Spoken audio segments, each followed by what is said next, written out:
Hey guys, welcome to By the Horns, a Bitcoin podcast about South Africa. I'm your host, Ricky Allardyce. By the Horns is proudly brought to you by Bitvice, the only place in South Africa to buy self-custody sats. All right, guys, in today's episode, I chatted to Chris Becker. Now, Chris is a formerly trained economist of the Austrian persuasion, and he spent the last couple of years working for a large bank in South Africa, building out a custodial cryptocurrency wallet offering for their clients. We're not going to name names here, but go and follow him on Twitter. You'll figure out who it is. Anyway, so Chris and I chatted about what's happening in the crypto world in South Africa, what's happening in the world largely, specifically Canada, and how tyranny is creeping not so slowly anymore, how people are having their bank accounts shut down by a tyrannical government, and why Bitcoin fixes this. We also chatted about CBDCs and Chris's insights. I mean, he's been working with the Reserve Bank and a number of working groups from the government on this, onto how they're going to implement CBDCs, etc. So he's our man on the inside. He believes it's not going to happen anytime soon. There's just too many moving parts to put together, and it doesn't have the same incentive structure as Bitcoin does. So it made me feel very bullish. Chris is super bullish on freedom and on Bitcoin, and he's a great voice of reason in the South African landscape to actually tell us what's happening on the ground in these big institutions. So give us one a follow, check it out, and if you like the show and you want to listen to the audio version, you can track down the podcast form on your favorite podcast player: Apple Podcasts, Google Podcasts, Spotify. But I'd recommend you check it out on Breez. Now, Breez is a podcasting 2.0 platform. So it's an integrated Bitcoin and Lightning wallet with a podcast player, which means you can stream sats directly to me in exchange for the show. That helps us obviously support the show. We can do less ads, and we can be more independent. Not that we aren't independent already. No one's fucking telling us what to do, but you know what I mean. Anyway, it's a great platform. It's also a great place to store your Bitcoin because you can self-custody your keys. Not on the Lightning side, though. It's a custodial Lightning wallet, so bear that in mind. But definitely on the on-chain side, you can custody it. All right, guys, that's it. Enjoy the show with Chris. See you next week. Cheers.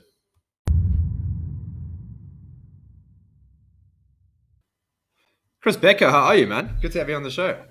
Ricky, good to see you. Lekker to be here. Lekker, man. Good, bro. I always do this. I say hi to someone and then I take a sip of my drink and it catches myself off guard. It's a bad habit. I need to get over it. Maybe I'll do the same. Welcome to the show, man. And we've been trying to line this up for a while. I'm glad to finally have you. So for those who don't know, Chris has been in the crypto space for quite a few years in South Africa. Been building crypto products in South Africa for quite a few years. We don't want to go into specifics with who, but you've been building wallets and doing good things there. And but before we get into all of that, let's go into Canada. It's been itching. I haven't been able to speak to anyone about this yet, but what's going on there, man? It's craziness. What do you think? Jeez, what do I think? So I've been. It's obviously very interesting to watch. It's interesting, but also scary because this tendency obviously could spread into other jurisdictions as well, which is scary when you can lose your access to your bank account for a political belief that you might have, or for wanting to protest a government policy. But or just supporting someone. Exactly. Protesting. Exactly. I have been, from a macro perspective, expecting this to happen. I'm surprised that it's happened in Canada. Wasn't expecting that. That's interesting. But there's been a lot of surveillance, regulatory infrastructure and tech built around the banking system. It's very prone to being controlled for political purposes, and that's what's essentially happening in Canada. Exactly. I think that's why in 2016, 17, I became so excited about Bitcoin as a technology that can eliminate the risk of having all financial transactions and messages being intermediated by a highly centralized system. Where these types of risks will manifest, So at the time I was kind of analyzing what's happening in the US, and it was, analyzing the big picture politics. My sense was at the time that we're essentially in a culture war that's kind of escalating. We're in a fourth turning era. And a fourth turning is typically characterized by breakdowns of trust in institutions.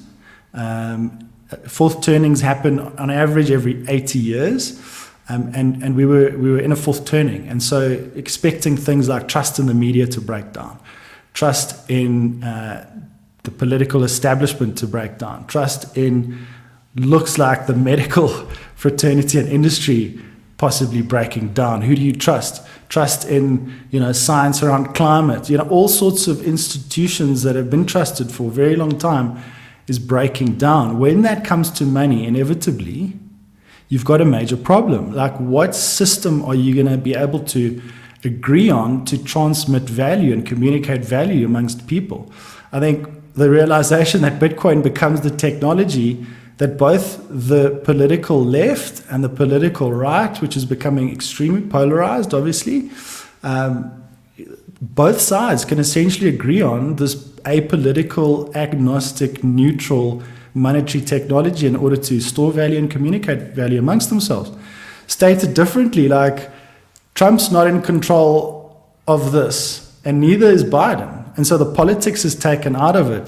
Bitcoin separates money from the state. And that's why I became excited about this technology. And it becomes a technology that can minimize the risk of conflict. So in the event of massively heightened tensions, let's take Canada. I mean, I don't think it's at the point of civil war or anything like it. But if this continues to escalate, you've got all these truckers who upset, angry, a bank run gets triggered. That would be devastating for the economy. Everybody's finances would suffer. A massive capital distraction event. Bitcoin becomes this tech, this monetary asset that we could all essentially switch to protect ourselves in that scenario. And so I mean, that's kind of big picture thinking that I've had around this stuff, and it's why I got involved in it full time. I believe it's a technology for freedom. Canada kind of underlines this. I think it sort of orange pills a lot of people. A lot of people who thought maybe this Bitcoin was just for frontier or high risk emerging markets. Suddenly, it's a technology that becomes very relevant in Canada and possibly other first world countries. So, yeah, Canada is the frontier right now. Like, they literally on the cutting edge of the force turning, like you say, and it's not so much my perspective of what's happening in Canada is not so much it has a chance of becoming a civil war, because I think the people are quite united on this. Actually, I think the masses are very much united in like, we want our freedom back. But it's more like the haves versus the soon to be have-nots, or have even less when they take all their money out of their bank accounts.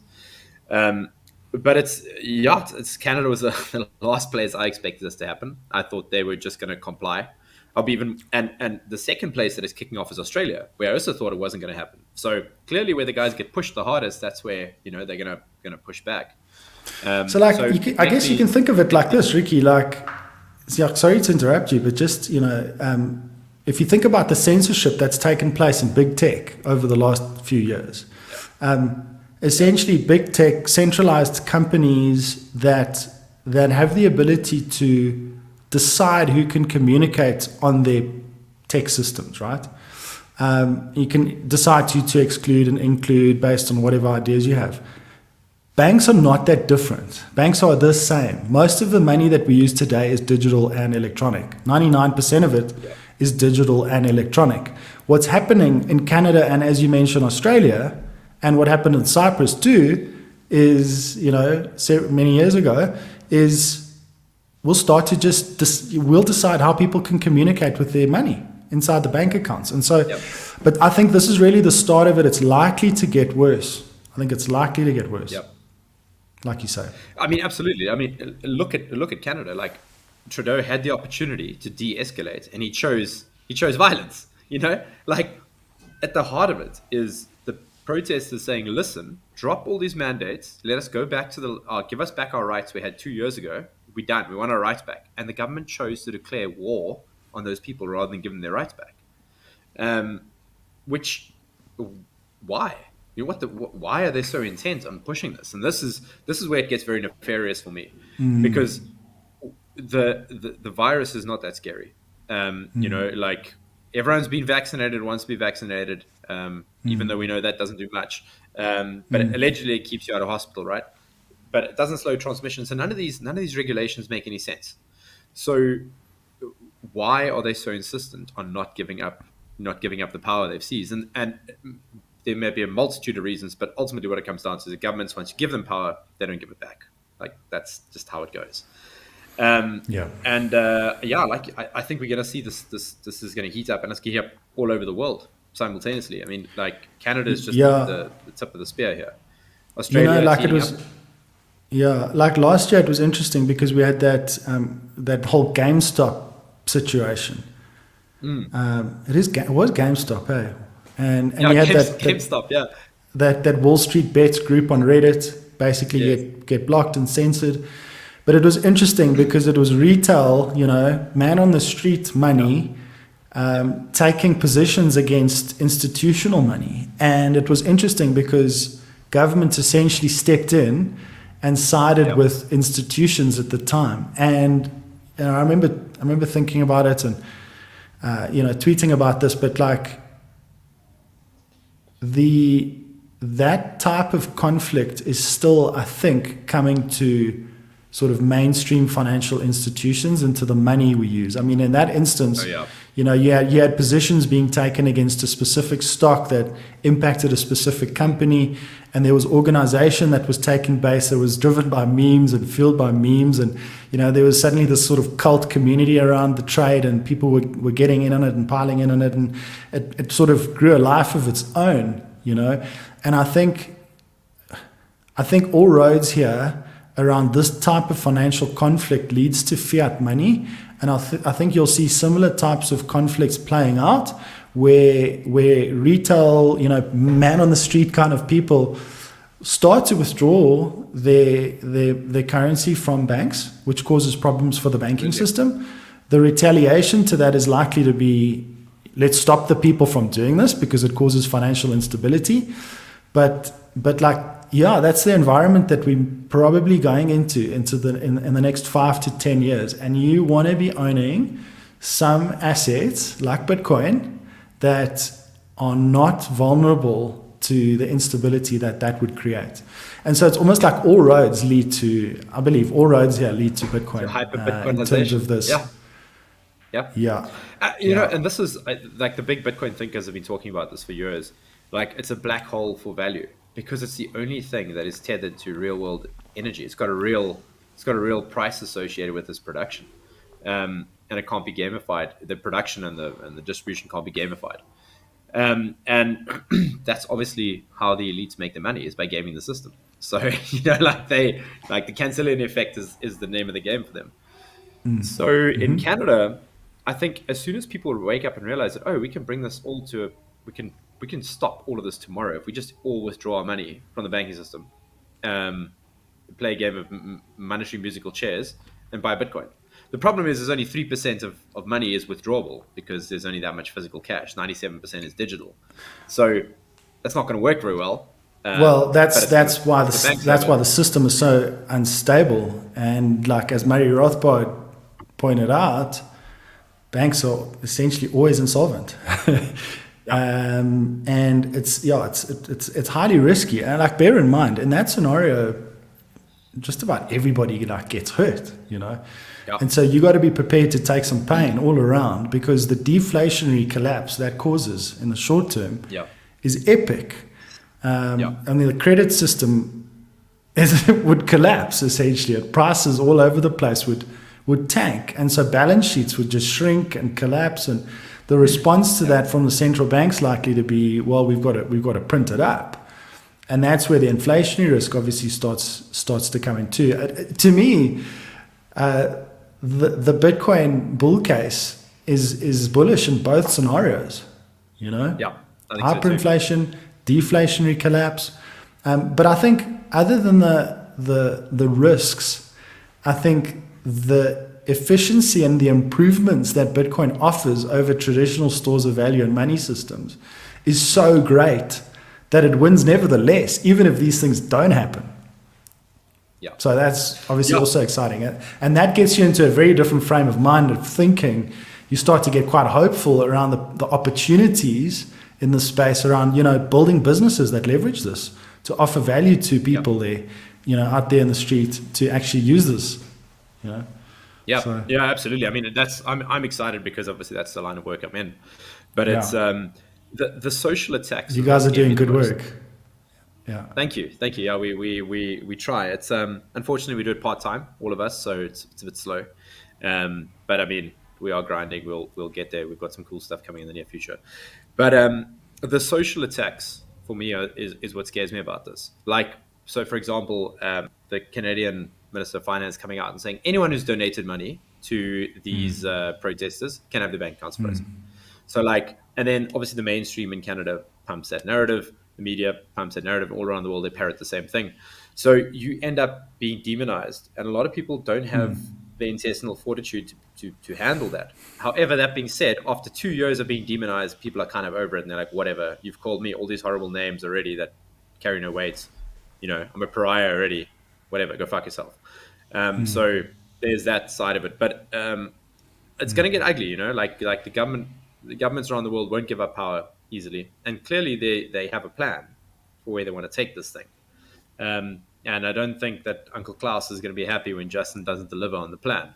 So he's going to get called into the office and wrapped over the knuckles for not keeping the Canadians in line. So yeah, man, it's going to be interesting. I'm just happy I'm in South Africa, to be honest, because there's no nukes near us, and you know, for sure. like the rest of the world is going to fight it out. No, I agree. Like I've maintained for a few years now that I always just had a funny feeling about Australia, to be honest. Like we've got some family that lives there, and you know, the idea crosses your mind: should we move there? Should we not move there? This was a couple of years ago, and then I just had this sense about the Aussies that something's not right with them, you know. And well,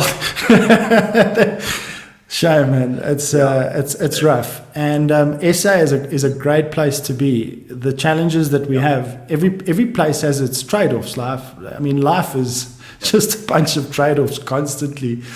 And there's so much opportunity. Like you say, we're far away from all of this mess.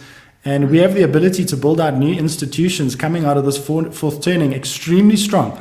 I think we're ahead of the rest of the world in several aspects around multiculturalism and how to deal with it, and rebuilding institutions coming out of a highly socialist state, the apartheid state, extremely socialist, command control, really. Yeah, and then exactly, and like so we've got some time, and now obviously the multiculturalism thing is kind of creating tensions around the world, I think, and we're kind of ahead of the curve there. It's super exciting, I think, where we are in SA in terms of the opportunities in front of us, you know, what we can build. Yeah.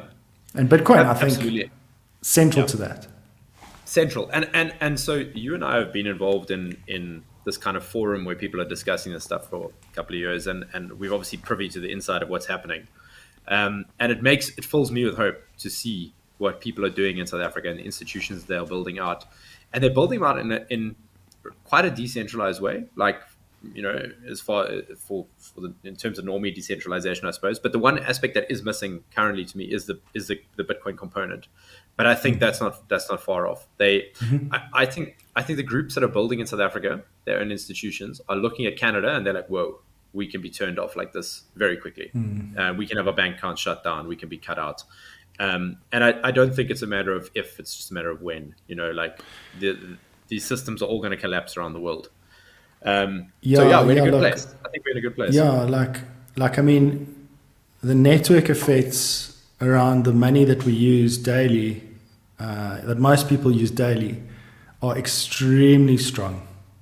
Yeah, extremely strong, and so it'll take time. You can't just go and, like, you know, launch a Bitcoin decentral bank or something like this and get people to switch. I mean, when you read the history of money and central banking, you know, things don't happen in a sequence of months to transition into a new monetary system. It takes a couple of decades with some financial hardship, pain, crises, things that happen, and over time, slowly people shift. And I think it'll be similar here, you know, like, but adoption in SA seems really strong. I mean, when you look at some of the data in the banking system, number of people transacting, involved in the arbitrage trade, that's huge. It's looking good. Like adoption's looking good. Yeah. It's just a question of when does this actually move? When does Bitcoin move into something that we can use as a medium of exchange? Where there's a wallet on every device, on every computer, on every browser. Like what does that look like? And you guys are doing good work in order to sort of get that in people's hands. My sort of goal was working inside a commercial bank in SA to be a bank that enables this technology, gives people access, and that would be a moment where other banks would also get involved to show that it's possible to do this. It's been challenging. It's difficult. I think the innovation is going to have to come from the outside, and sadly, I think for banks, that means sorry, banks. that does mean that people are going to start trusting other entities to do their money and banking for them. The function of money and banking remains. The brands that you interact with, however, change. I think that's what's going to take place, and it's going to take some time.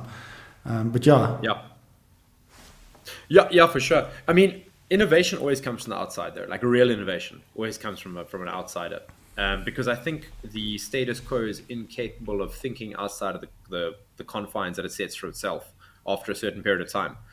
Like the banking, we can't expect the banking community to embrace Bitcoin because it literally is kryptonite to them. Like it will destroy. If Bitcoin achieves Satoshi's vision, that's got a bad connotation, but if it achieves Satoshi's vision, then it's going to destroy the banking system as we know it.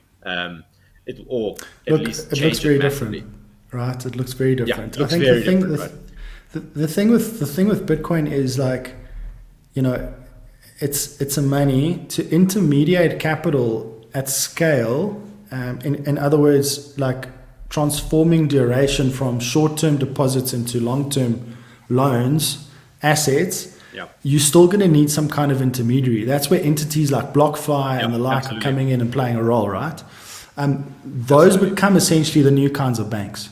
And so that business remains. Like banks don't actually care what the currency is that they operate on. In fact, operating on Bitcoin for banks cuts so much overhead and cost, it's not even funny. But to cut the overhead and cost is difficult to do, because you've got entrenched methods of doing banking. Inertia. And to change it, like it's hard. Legacy systems are extremely hard. And so that's the difficulty, and that's why the brands are going to be new. Yeah. So I don't want to drop names, but the bank that you work with doesn't have the legacy systems that someone like Standard Bank, for example, has in terms of paperwork. So like they have all these paper-based systems. This is just an example of legacy systems, right? Every year, so another friend of mine used to work for Standard Bank. Every year they were like, okay, guys, this year we're digitizing a bunch of records, and then they'd run out of budget, and they're like, it just doesn't happen, and then the problem just gets worse next year. So like they just get further and further behind, and their systems get more and more antiquated. So like a challenger bank like Capitec can come in and just disrupt massively because they don't have any of that legacy architecture that they've got to carry. So they can innovate, they can move quickly, they can basically the systems can talk to each other faster because it's not paper-based. So banks 100%. Are in for a very tough time, but the neo banks are going to be the Bitcoin banks. And I think the collateralized loan model is going to grow massively. It's not a big issue currently in the conventional banking space. Like you don't put in 500K to get 250K back in loan. That's just not how it works. You have to go and put in one asset. So typically you'll take a loan against your home, for example, which will be your access bond. That's like collateralized loans, which is great. And a lot of people use that. But I think using Bitcoin as premium collateral is going to be the way of the future for these neobanks. So for example, in the Bitwise example, that's self-custody. So clients of ours will deposit, let's say, one Bitcoin into a multisig where we have collaborative custody with us, and then we'll give them 500,000 Rand in loan against that. The same way BlockFi would operate. So that model, because you don't want to sell your Bitcoin, for one, you trigger capital gains tax events, and you've got a massive opportunity cost for selling your Bitcoin. Yeah. So you'll just take a loan against it rather and speculate against, you're doing a speculative attack on fiat really, because if you take a loan over a 5-year duration, the chance that your Bitcoin goes up is statistically very high. and you can basically like just inflate your debt away. Yeah. So it becomes very, very interesting. Yeah. So And like, I think the businesses that are going to be built around that. it's a It's great huge. point. Like I think the opportunity to banks to recognize and understand Bitcoin as an asset that can be, seen as collateral to credit is obviously a massive opportunity. It's not exploited at the moment for various reasons. I actually think that, like you say, I think Bitcoin becomes a superior collateral asset in the credit system over real estate. Yep. Real estate is a terrible Absolutely. asset as Terrible. collateral. I mean, Terrible. the cost of property rights enforcement, the army, the police, the security on a place, the title deeds, and the inefficiencies of moving title, transferring it between people. I mean, a piece of property is always in decay. It's always like atrophying. Yes. Earth just wants to take this thing down back to dust, and so you constantly got to be investing in maintenance, and so it's not mobile globally. I mean, you go and walk into a bank in America with title deed to a property in Cape Town. Like, good luck getting credit. It's only like accessible. Even if it's in Camps Bay, Yeah, they won't give a fuck. and then most South Africans actually have title to property that the banks don't actually want to lend against. Yeah. And now suddenly you've got these electric money, super scarce assets that can go with you no matter where you are on the planet. It's super liquid, they're highly divisible. Yeah, all these attributes. Yes. And so that's going to be an interesting dynamic for me from a sort of macro perspective to see how that plays out over time as people start to understand this collateral asset and the function that it'll play in the monetary system and how that actually starts to displace real estate. And like if you think about in real terms relative to the price of Bitcoin, real estate's going to get absolutely hammered. There's going to be a massive re-rating of Bitcoin. And obviously what's interesting about that is the addressable market is so big here for Bitcoin because people are trying to store value in all sorts of assets because the savings account's broken, right? I mean, savings accounts are broken. So in order to store value over longer periods of time, you got to own real estate, stocks, all sorts of risk assets in order to just preserve your purchasing power. And what Bitcoin starts to do is it essentially competes with all of those assets. So the addressable market's massive, It'll be interesting to see when economists kind of snap that point, Yeah, which economist? This is the thing, right? So that's a separate point we're going to get into now. But so a brief anecdote. So my day job, I work for a fintech company, and our chief investor is from Norway. So I had this conversation with him, and I was like, "Listen, we need to introduce collateralized loans into this product so people can loan against their Bitcoin." And he was like, "What? What do you mean?" And I was like, "Listen, Bitcoin is the best collateral on earth. It is better than your massive mansion you own in Oslo, which is one of the best real estate markets on earth." And he was like, No. What are you talking about? Not a chance. And I was like, hang on. How long will it take you to sell your property in Oslo? He's like, someone could buy it tomorrow. And I was like, okay, you can shake on the deal, but how long is it going to take to transfer that asset? And how much is it going to cost you to transfer that asset as a percentage of the asset value? And he was like, doing the numbers. And I was like, cool.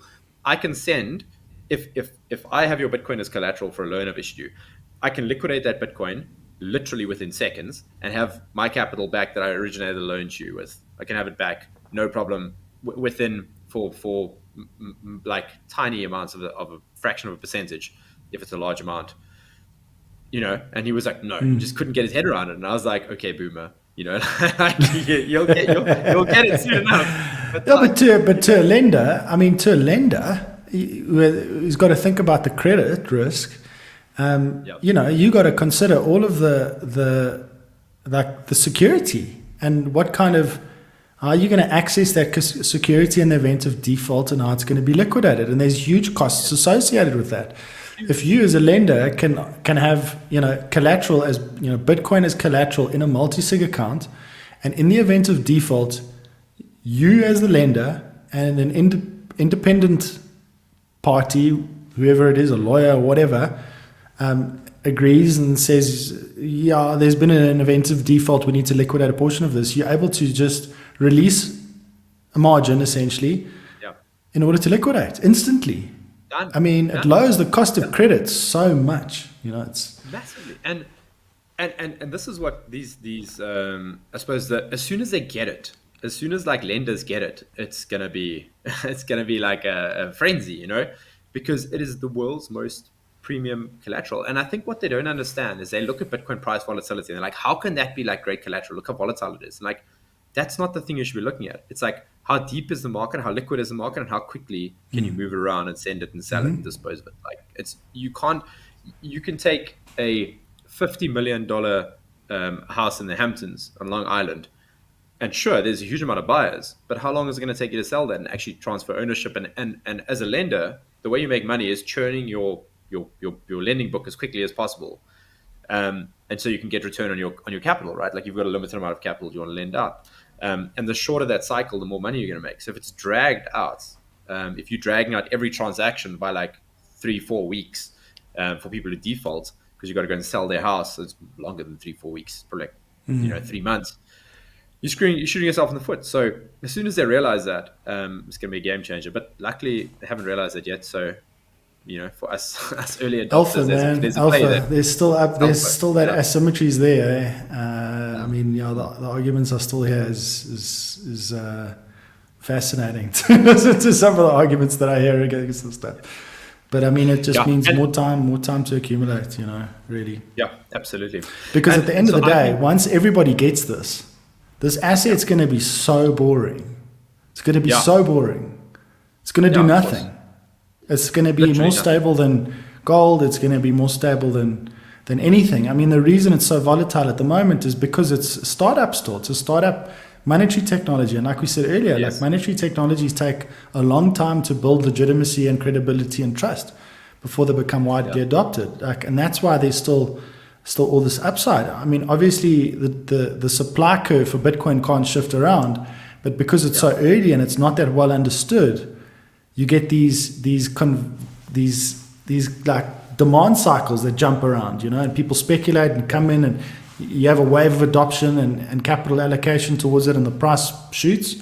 Too much excitement comes in, and all sorts of like latecomers who are following the hype and FOMOing into the market come in, and then it's ready to purge again, and have a correction. But if you look at the longer term trend, we're in a S adoption curve that takes 50 years, and we're not even like 20% into this. And it's us long-term hodlers who are just playing a game of Hungry Hippo, and we're just like grabbing sats every month. We're like, cool, I can just get a little bit more. And the guys coming in the hype cycles are buying and selling and trading and trying to, and they're just losing. Their sat allocation is just going down. They're like, their rand value might be going up, but the amount of sats owned is going down. So trading is a fool's errand, and I did this for years. Yeah, totally. I'd have way more money if I never traded. If I just played stupid, bought trading, sats, put it in trading is a highly specialized, difficult game. Like it's all about risk management and capital preservation. It's not for everybody to just come in and trade this thing. I mean, I remember back in 2017 at the office, a guy got in touch with me. One of the guys was working in like the mid or back office at the bank and wanted to chat about crypto. And I said, cool, we can have a coffee. We went to have a coffee. And I said to him, so what do you want to chat about crypto? We've got this division, we're doing crypto and blockchain, like, are you interested in it? And he says, no, I just want to trade. Like, I'm trading now. And I'm about to resign and I'm just going to become a trader. So I said to him, okay, have you traded on the desk? And he's like, no, he does like settlements and recon and stuff for the desk. But, he kind of, like, he thinks he gets trading because he's been trading on Luna or whatever, Yeah. And then I said, okay, so what's your trading approach? Like, what's your strategy, So he said, no, he buys the dips. Like, when it drops, he buys the dip and like he's been making money. So I said, okay, we're in a bull market. Like, what happens if we go into a bear market? Then that game plan doesn't work anymore. And he just said, I'm quoting this guy. And he said to me, all I think about is when Lambo. And I was just like, did he actually just say that to me? This was in early December 2017. And I actually left that meeting shaking my head. And while I was shaking my head, I literally got onto my phone and I tweeted and I said, I think we're at the top here. Like this is it. We're in the cycle's top. And yeah, 26. classic. I'll go retweet that later. Flipping funny. But so a lot of guys who think like that. A lot of guys, and they're gonna get taken out. He never got that Lambo. I'm guessing. I don't think he's driving a Lambo now. I mean, who knows? Hopefully he did well, but I mean, I see a lot of this. I see a lot of this type of thinking in the bull. You know. Yeah, absolutely. Everyone's clever in a bull market. Yeah, and like we're lucky enough to have gone through a couple of these cycles to be like, okay, pump the brakes here, guys. Like, I see how this goes. You know, you just want to accumulate, and like it's cheating, really. Like, and I say to people, they think it's too simple. You just need to accumulate every month. Take the money you can afford to put into like Bitcoin and just buy that every month and carry on with your job that you're good at to keep accumulating Bitcoin, keep fiat mining. And that's the game. Just hold on to it as long as you can. The game is just to hold it as longer than everyone else. And they're like, yeah, but there's some people who've got like 200 Bitcoin. They got it in 2013. I'm like, bro, they will lose their Bitcoin because they're going to be buying Lambos and shit like that. Like, just keep at it. You know, Matt Odell says, just stay humble and stack sats. Like, it's really totally. Totally, and I think the thing that people need to like bear in mind on this is this is a long-term play. This is not a trading. This is not a short-term trade. Like, we talk about this trade, we're talking about the next few decades still, where there's very good upside here. We're in like we said, we're in this fourth turning era where old institutions become untrusted. They essentially break down. And new institutions gain credibility and trust and legitimacy. And they typically last for a period of around 80 years again, before the next big crisis kind of happens. Like this was fascinating to me when I was like really delving into this stuff. So in America, there's this book called The Fourth Turning, Neil Howe and Strauss, the authors, I think. And it's so interesting. And they like speak to this pattern of this generational cycle. And this institutional breakdown and the rebuilding of institutions and trust that follows from that. Just to cut in, so it's essentially the nutshell of the fourth turning is like good times create weak men create bad times create strong men create good times, and then that's the cycle, right? And we are peak weak. We're peak weak right now. Like weak men are like well, exactly. I mean, exactly. So. It's fascinating. Like in 1776 in America, it was the War of Independence, you know, draw up the American Constitution. 80 years later, 1850s, 60s, was the American Civil War, massive conflict. 80 years later was the Great Depression, World War II era. And if you move 80 years forward from there, we are where we're at right now. Like we're in an era of massive dislocation, uncertainty, confusion, and like we need to be just keeping our heads down, building out this new institution of money, giving people the tools to connect to it, and like if successful, which I think it will be just due to the nature of this technology and how genius it is, this thing has many decades to continue to spread and diffuse through society in terms of adoption. And so that's the thinking, that's the hat you've got to put on. Like this is something you're going to be owning, not for 5 years, you're going to be owning it and like leaving this to the next generation. I mean, you know, imagine it's like being on Manhattan Island and there's cows and stuff grazing, and all these guys are suddenly just like moving there, American Constitution's formed, like this culture is being hardened around like America and, you know, what it is, the values that it entails, and like it's intrinsic to it. And bypassing the opportunity, you didn't want to flip a piece of real estate on Manhattan Island. Like you wanted to hold it. You wanted to use it as collateral for credit. If you needed to access money, you use it as collateral for credit. But you need to you want to hang on to this thing because you don't want to be that guy in, you know, 50 years time when your grandkids say to you, hey, like, granddad, like, owned a whole Bitcoin and you sold it. What are you thinking? When a Bitcoin's like $10 million and you're like... That's the framing. Like, that's how you've got to think about this. if you are really good at trading and you can trade one Bitcoin into 1.1, 1.2 BTC, and so on, like, try it.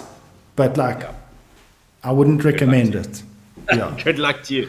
Because every time you do it, you run the risk. And this is the thing, like if you're a professional trader, you know how to manage risk. I don't have to talk to you. You know what's going on. If you don't know about trading, and this is the weird thing about crypto, like it sucks in people to think they must trade. Because I don't quite understand why. Maybe it's because it's so volatile and the trading opportunities are so high. People are like, I need to trade. But like when you get into your RA or like unit trust, you're not trading that fucking thing. You know, like no one trades their RA. You know, they just accumulate every month. I mean that's a poor investment in my opinion, especially with prescribed assets coming. But that's a whole other kettle of fish.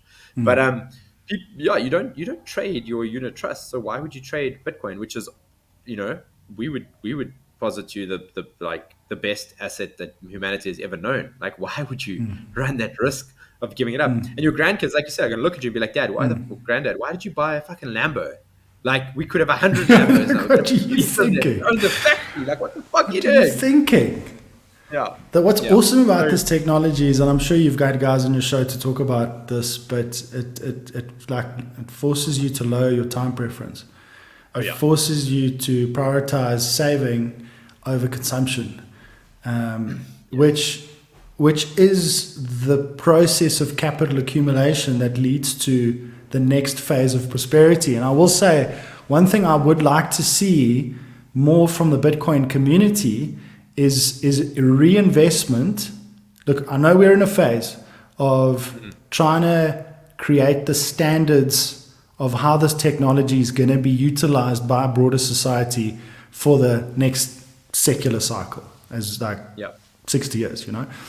And that takes a lot of focus, dedication, and building, right?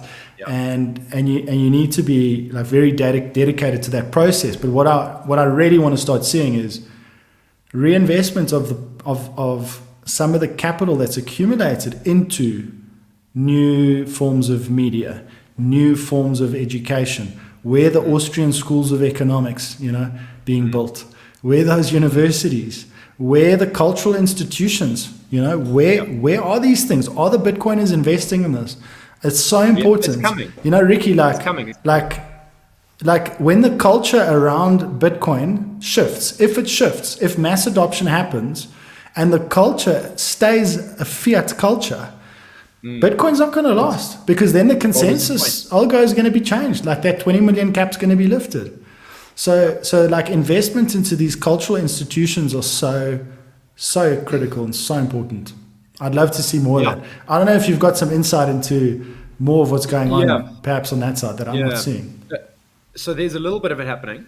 I say a little bit. There's a lot of it happening.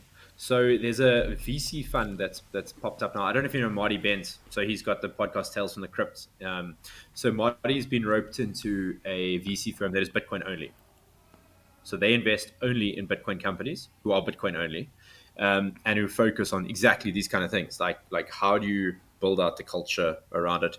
So like it's happening, and I think it's only going to be driven further. It's going to be accelerated by the likes of Justin Trudeau, who are like cutting people out of the economy at mass scale and have no choice but to turn to Bitcoin. And the biggest thing that Bitcoin has done for me is that it has changed the way that I look at the world. It's changed my time horizon. Just like you said, it has made me a long-term thinker more than anything, you know, I've learned out of a book could have done. Like Bitcoin culture has kind of taught me that, and Bitcoin of just like hodling for the long term. And that's made me think of like, okay, what am I eating? Like, what am I putting into my body? Am I putting fiat sludge into my body? Or am I putting like good grass-fed beef into my body and like staying away from sugar and that kind of bullshit? Like I would never have come to that if it wasn't for the Bitcoin community and Bitcoin. So it is building its own culture. And like you say, it needs reinvestment.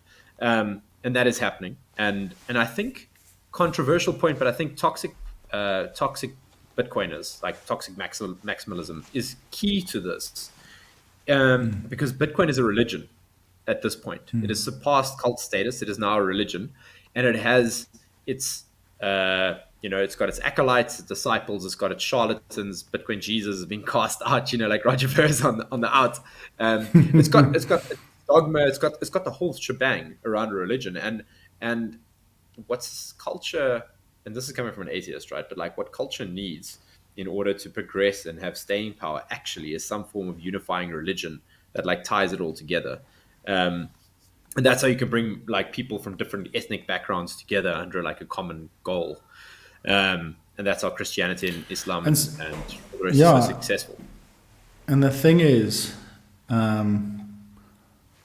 like, there needs to be institutions that transmits that culture through time. So like we here, Yes.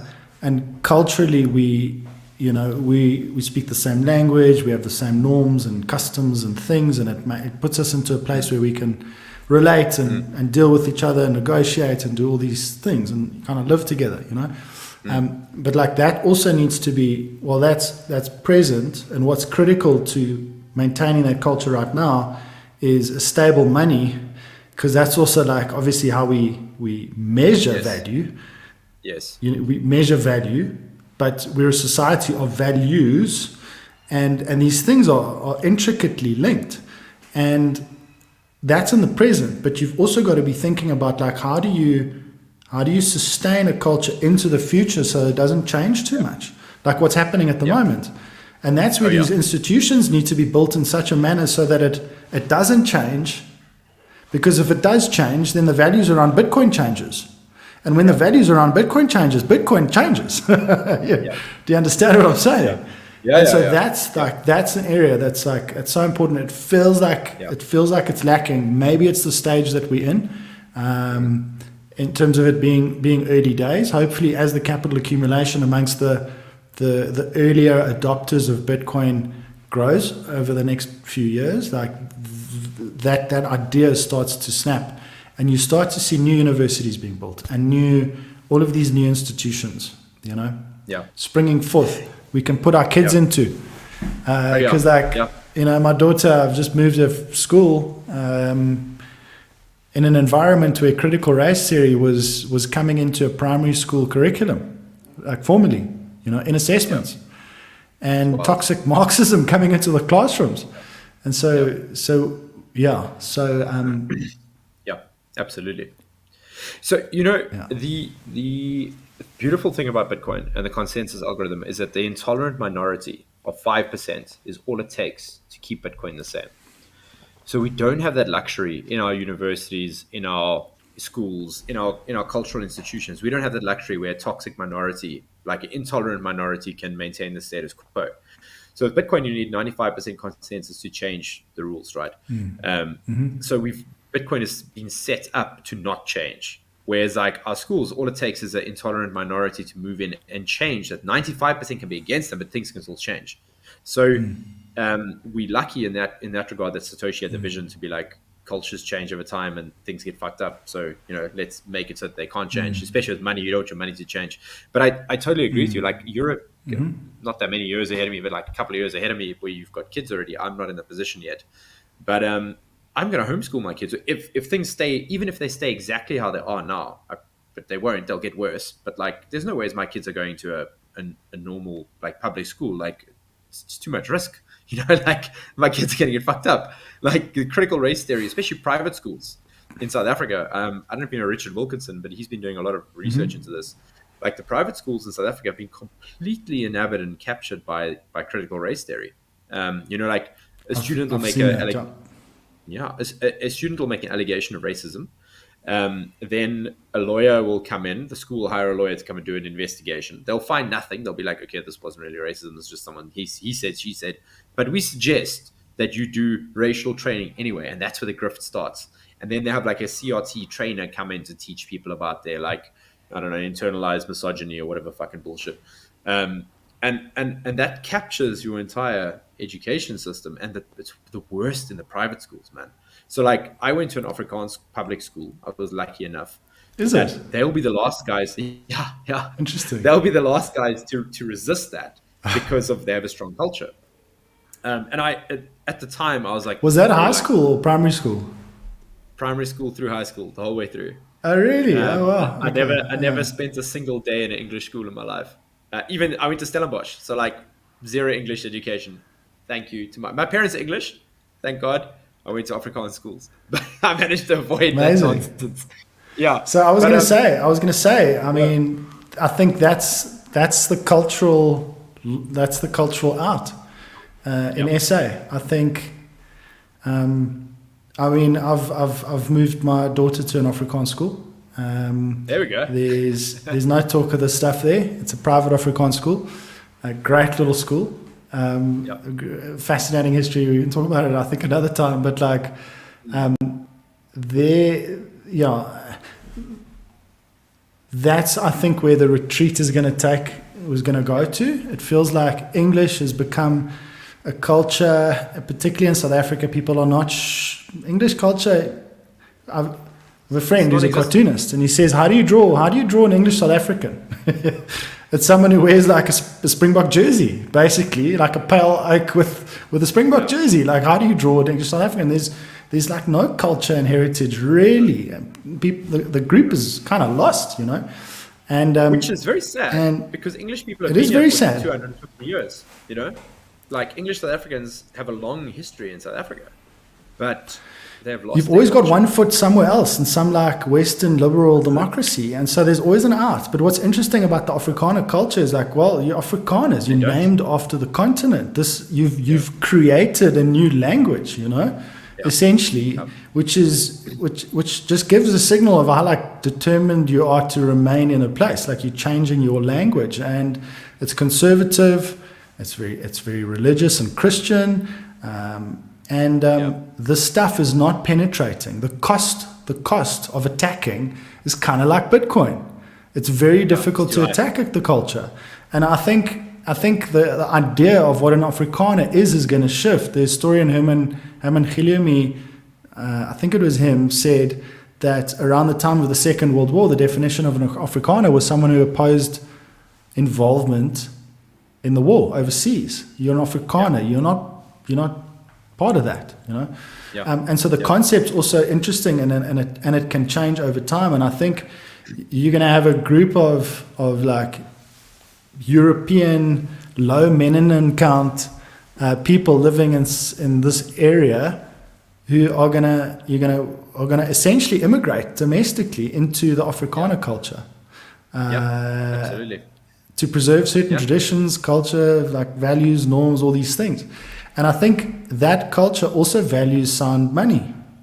Yep. And the stability that it offers, because it's important to accumulating capital and preserving capital and passing it through. And so, you know, it seems to be, I mean, that's obviously the culture that I'm from. It's the culture that I build for. But it's not exclusive either. Anyone can adopt this thing because it's on the internet, which is what I love.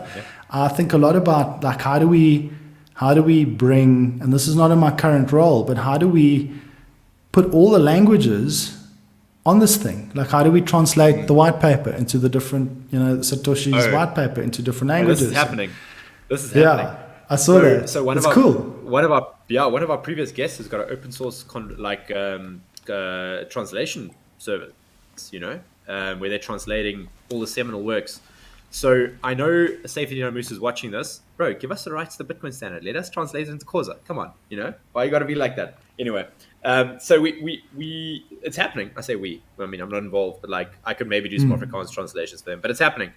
But just back to the Afrikaans thing, and like my Afrikaans friends call me a binnaboer, and it's because I went to an Afrikaans school and I grew up in an Afrikaans area my entire life, but I never lost my English culture because my parents are English and my home language is English. But having grown up culturally Afrikaans is quite important because I understand the way that Afrikaans people think and the way that their culture works.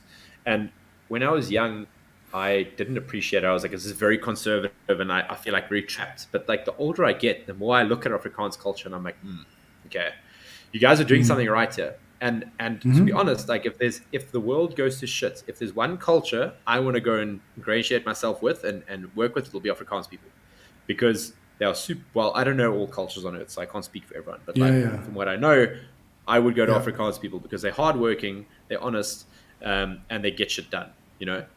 So and I think they've That's been liberated. They've been liberated yeah. since the end of apartheid, because apartheid did them no favors. You know, National Socialism, it essentially was a Nazi regime that they were running, minus the gas chambers. But the average Afrikaner's income didn't grow faster than the average European, who wasn't like being put on a pedestal and helps out by a benevolent government. You know, like doesn't help anyone. So they've had to adopt the free market massively since the end of apartheid. And Yeah. you can see like the net wealth has gone through the roof. So Yeah. I think that the Dutchmen are going to be okay, you know, and Yeah. So the Anglos can take a leaf out of their book. I agree. I think there's going to be a big Anglo move in SA into Afrikaner culture, and that's going to be interesting. I also think while government is talking about changing the constitution to make it possible to expropriate land with no compensation, Yeah. we've got new digital properties that is blue sky for everyone. Like, doesn't matter what your skin color is, doesn't matter what language you speak, doesn't matter where you come from, like what your position is right now. I know people who didn't have much capital a couple of years ago, but they spent a bit of time reading about Bitcoin, started buying Bitcoin slowly, and they're now in a position where they have proper, decent capital behind them, and they can do things. And they're in a position where they're not like, indebted, which like enslaves you essentially. You need to keep earning a salary to pay off this debt. It buys you freedom, and like I wish more people in SA would like see this. I don't think the government's going to see it, but like other people hopefully can see it, and like, level playing field. It's a new language for money. The operating system is global and universal. It doesn't matter where you sit in this country. You can be sitting in a room, in your bedroom. If you've got like a phone, a laptop, you can start learning about this and building applications and businesses that like make this technology more useful to people. And you can scale that over the internet. Like, you don't need bank branches. You don't need licenses to do this stuff. You can scale it to people all over the world. So like access to market is phenomenal. All these barriers to building businesses have been eliminated with this. The barrier is just taking the time to learn this language. It's a new language, and that's also what's so cool. Like, it's a new language for money that we can all agree on. It doesn't matter if I speak Afrikaans and someone speaks Chinese. This language is the same. We can analyze the source code. It's the same everywhere, and we can agree on it that this does what it does. The costs around the traditional banking system, why it's so expensive to move money from SA to, say, China, is because you're moving a loan between countries in the first place. That comes with all sorts of risks, laws that need to be translated, between different parties. They've got to be enforced in courts. You've got to have different police negotiating with each other, armies. I mean, it's so costly. And that's why, the cost of adopting Bitcoin and building businesses on top of it is just so much lower.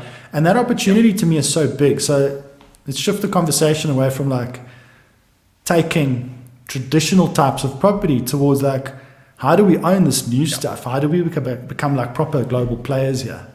And the biggest thing for me is that the impoverished in South Africa have no way to get out of the inflation rat race.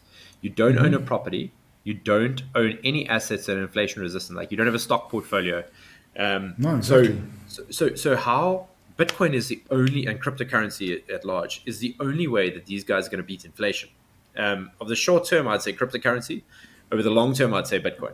Because the short term volatility on crypto obviously is super high, like Doge last year was wild. But like creating that speculative culture that comes with altcoins, like that's, I'm not about that. But, long term, I think the only way that someone who's living in a shack is able to pull themselves out of poverty in a 10-year period is just by accumulating 100 Rand of Bitcoin a month. Like that'll materially change your life in a 10-year period. And you'll come out further ahead than someone who's living in Constantia, who's not doing that because he's living comfortably and doesn't have to. So like, for me, it's an absolute game changer. And that's why businesses that can enable people to buy 10 Rands worth of Bitcoin and self-custody it immediately Like that. Yes. That is the holy grail to empowering like the I poor in mean, South Africa. Okay, so government doesn't want to give me the title to this property that I have. Yep.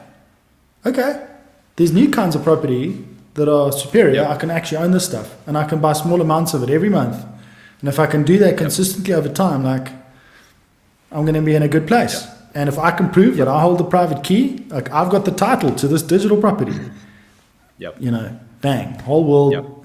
everything changes around you, you know. Everything changes. That's and everything that changes. That parasite class gets removed. It's literally like the world is taking an anti-worming pill, and like the parasite class just gets ejected, because those, like that class that does nothing but is positioned closest to the this money spigot, you know, the cancillionaires, like the tenderpreneurs and those guys who, just because government can print money and give it to them, the guys who made money out of defogging or fogging classrooms and like sanitizing classrooms for COVID, right? Like that bullshit where they made like 500, I think the Gauteng Department of Education spent like over 500 million rand on sanitizing classrooms. Like that shit goes away on a Bitcoin standard, you know, and it gives me hope that the very hardworking, honest, productive people who are living at the bottom tier of society can actually now start to get ahead. You know, like it's revolutionary in that sense, and the level of cooperation that brings, because most people just want to get along. You know, most people want to cooperate and work together, and like Bitcoin empowers all of that. So it makes me very optimistic.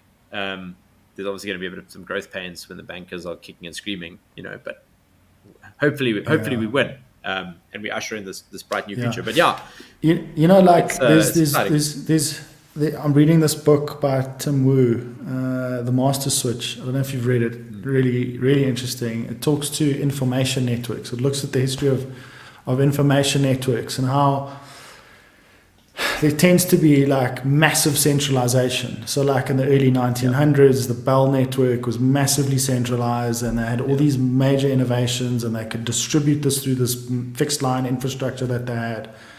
And the moment it gets that big and that monopolistic, the disruptors come in and change the game.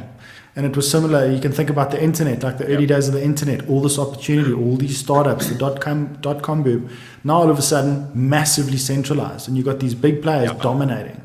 Now you've got a new technology that gives us the ability to decentralize control and power away from these oaks again. Yes. But the risk now is, and this comes back to the cultural aspect of this, is maybe you can't change the cycle, but I'm hopeful you can, if you can embed into early adopters and even late adopters the principles espoused by like this thing: low time preference, sign money, take responsibility for your money, you know, manage your own keys, take the risks, like, you know, do these things, because the moment people start adopting and they get lazy, centralization risk is there, you know, and then if it can be centralized, if it can be centralized, it will be co-opted, and then it's fucked.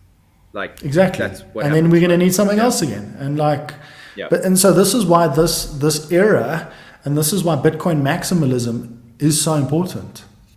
Like, I don't know the future. I don't know what the market's going to decide on. I think Bitcoin's the soundest money. I also think Ethereum's not money. I don't think ETH is money like Bitcoin is money.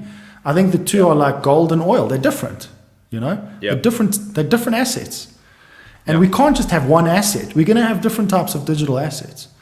But the values embedded in maximalism, not the toxic stuff where you diss everyone and like get all hectic. The values need to be built into some kind of cultural institution so that these values can be transmitted into the future to following generations. Otherwise, it's going to become centralized and just it's going to be the same. You know, the opportunity for large centralized exchanges to lend out fractionally is there, because you can't audit. There's not all that transparency.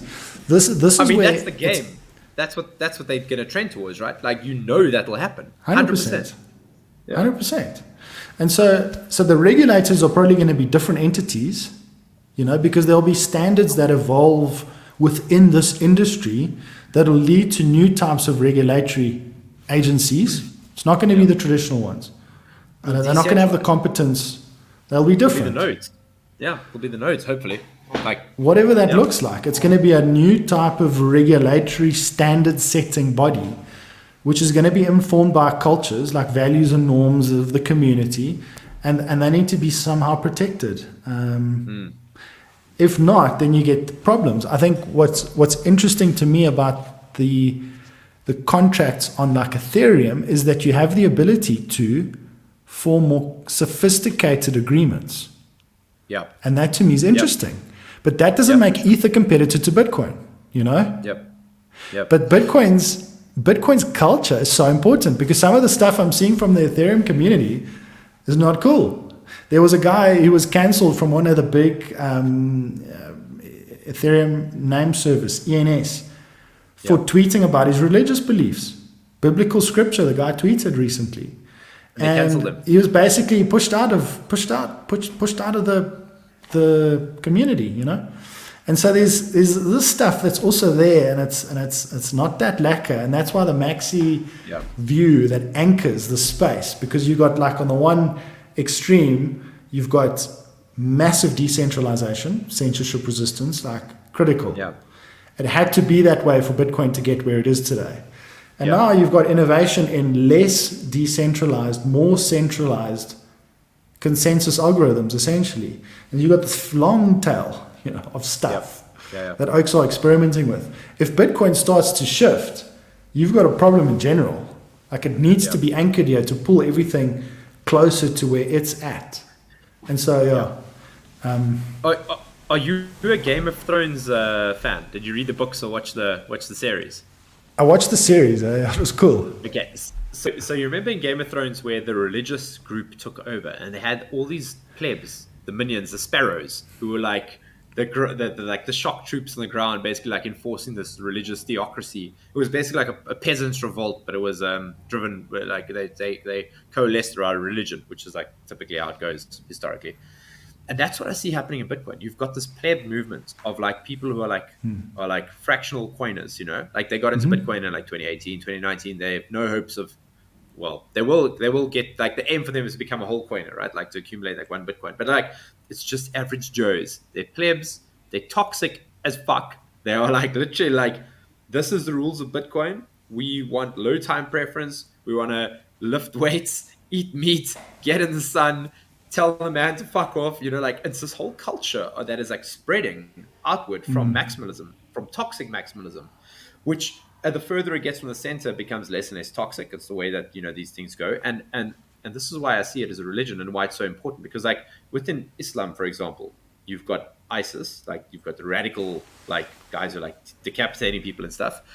And then you've got the people in the burqa here in Cape Town who are like the most lovely, nicest, like the best people you're ever going to find, who are like Muslims that are like embodying like the best aspects of Islam, you know. And the same for Christianity. You've got like the Spanish Inquisition, and then you've got like your aunt who's like an evangelical Christian, but is the nicest person on earth. And like this is what needs to be created by, like you said, like by this culture, but it needs a strong core that adheres to dogma. Unfortunately, like this is the way that it fucking goes, and this is what I've come to realize. And like it kind of has a religious connotation around it, and it starts out as like a decentralized thing where everyone's like, cool, we coalesce around these ideas and like we're figuring it out, and then over time moves towards organized religion. But hopefully with Bitcoin we can get to the point where it's not actually organized centralized religion, because there is no central like body that can, like the Catholic Church, like the Pope and the Vatican, that can maintain the center. Hopefully it can coalesce around the white paper, but who knows? I mean, it's evolving. It's a very interesting thing, like anthropogenically, to watch it unfold. And I'm here for the tech and for the culture, like the number go up thing. Like when you've been in it long enough, you're like, that's cool. But like, there's more interesting things to look at in Bitcoin than just the value, you know, the price going up. But like you say, it is central. Yeah, I think, you know, obviously when you first put capital at risk in this thing, you watch it closely. Oh yeah, because it's money that, like, you know. Yeah. But when you're 30% down, it's tough. Yeah, it's not lacquer, you know. but over time, as you get into a more comfortable position with this, because you're able to hold, and that's the other thing, you know, people will say, oh, you guys are so lucky that you got in so early, as if it's easy to hold on to this asset. And it's the wildest asset. It's the wildest freaking asset. I mean, to hold on to this thing is not easy. You know, I remember getting shaken out of positions back in 2016, 17. You get freaked out by China bans. You know, how many China bans have there been? And it happens, and it's in the news, and you get a little scared, and you sell, and then you're having to buy back at a higher price. But it's not easy. You know, people just need to you got to take a big macro view on this thing and allocate slowly over time. And I think if you're really smart, you put a couple $100, if you can, for your kids now. You know, you create a sub account on a crypto exchange and start buying and hand over those keys when they're 21. You know, or do it on Bitvice. Or do it on Bitvice. Yeah, we've got a your child's retirement fund product coming soon, where you buy a hardware wallet for your kid, you set up a recurring debit order straight to their cold storage. They only get in whenever you feel like giving it to them. But yeah, that's one of the things we're releasing soon. My brother gave me a Garmin watch about a year ago, and I was wearing it, and I remember seeing like a massive drop in the Bitcoin price. It was like a 30% drop, or whatever. And I remember looking at the price, and I looked at the watch, and my pulse like didn't change, and I was like, cool, I've been in this long enough. Watch faulty, send it back. But when you've been in it for a long time, and the price drops 30%, you've seen this like 100 times. You're like, oh, whatever. Yeah. Like, I have more important things to do. Like, how do I figure out how to get this Lightning app working? You're like, this morning I was fucking around trying to get a Lightning jukebox working, where you can pay sats to like a remote server, and then it starts playing a track on Spotify. You know, like I'm like, that's more interesting to me than the price right now. I couldn't tell you what the price is right now. I literally have no idea. And I run a Bitcoin company, but you know, that's just what comes with time when you've been in this market for so long. Or there's people that have been way longer than me, but like volatility is the name of the game, and you start relaxing, and it's so important to know it changes your decision making process when you have you've got sats that are sitting in your cold storage, and you're like, it's fuck you money. It really is fuck you money, because like it changes your entire decision making process. You're not in debt. First off, that's a big one. And then secondly, like you have this like store of value that you know is going to go up over time because the world has gone crazy, and your boss like chewing your ear off is kind of immaterial. You just need to figure out how to, you know, get him to calm down so you can keep fiat mining and keep accumulating your Bitcoin stack. But it totally changes. It changes who you are. What's also interesting about this stuff is like it's the most amazing incentive alignment model that like I've seen. You know, I see a lot of colleagues and, you know, people around me in the banking industry who, you know, talk about stable coins and CBDCs and private chains and building these things. And, you know, I've had meetings at the blockchain consortium where a guy says to me, Bitcoin's never going to work because like stable coins and CBDCs are the future. And I was like, okay, why? I'm not sure why he's saying that, but okay, maybe it's just the organization's view or whatever. But next thing, the guy's out of the bank and he's building some Bitcoin applications, you know, and a business around Bitcoin. And the way that this works is guys are accumulating the asset because they understand it. They need to say what the bank kind of wants them to say around the stuff. Stable coins, CBDCs, Bitcoin doesn't work. It's got no value, you know, all this. Cardano. But then the moment you've got enough capital, like you can now make a move. And what do you want to do? You want to build something that accrues value to this network, that brings more people into this network.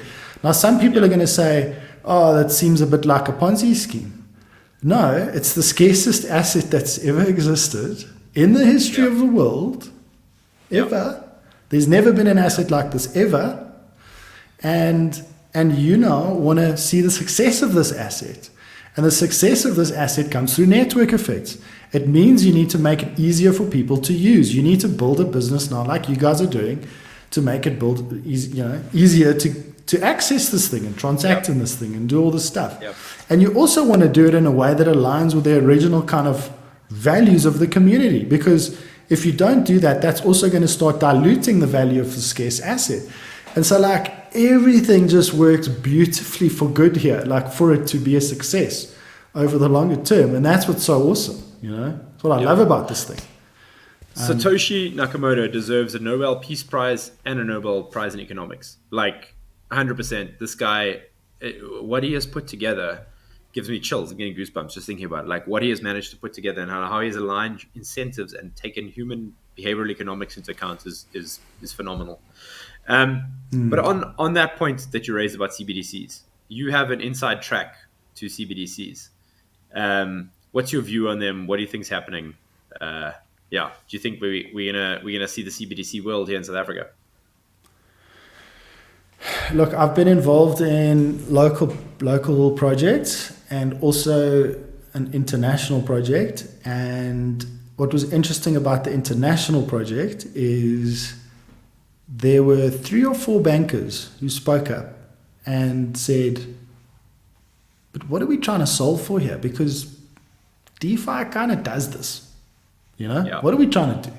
Trying to create these new settlement systems, multi-currency settlement systems. You know, Andre Cronje's building that stuff and fixed forex type of thing. Like, why are we doing this?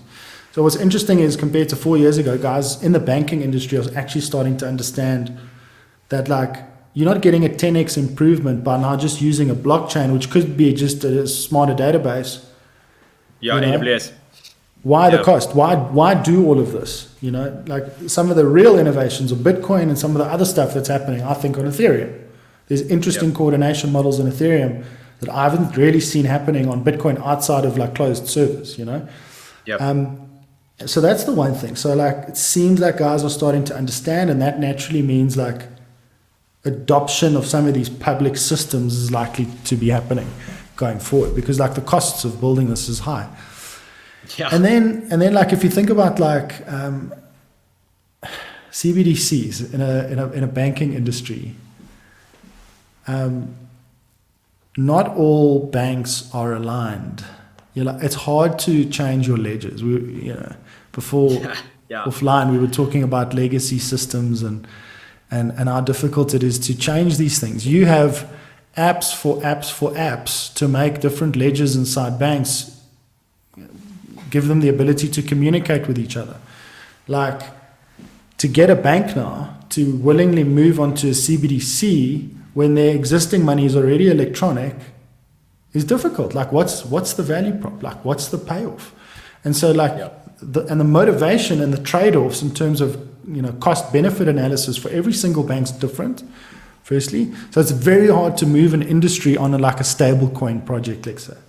For CBDCs, it's a similar thing. A central bank's going to issue a digital token on a blockchain off of their balance sheet. But central banks are not in the business of intermediating credit and capital. What's that going to look like? The way that central banks do this is via the banking system. Banks intermediate credit, essentially, They're the transmission mechanism of money into the broader economy. All of the digital money that we use sits on bank balance sheets. The central bank now goes and creates a CBDC. If it's just another digital token that the banks have to distribute, why bother? What, like banks are going to say, what's the benefit? Like we've already got digital money. So the motivation needs to be something else. The motivation needs to be, we're going to bypass the banks via technology companies. Right. Exactly, right? Yeah. In a place like South Africa, that could be possible. If this narrative of monopoly capital control of banks is pervasive in government, I don't know if it is, and you want to create a state bank that works with tech companies, narrative is strong. Then it becomes an option. But once again, it's a complicated thing to go and launch something like this for a central bank. Like think about it, central banks don't have wallets, they don't have apps. They deal with banks in a wholesale funding market, They don't have and regulate them. So I think the game theory and the cost benefit of all the different stakeholders inside a financial system. We haven't even touched on like the likes of payments processors, that move EFTs around. What happens to them? What do they do? Stitch, Ozo, are you just going to cut them out? Like, what role do they play? A lot of these intermediaries essentially get eliminated.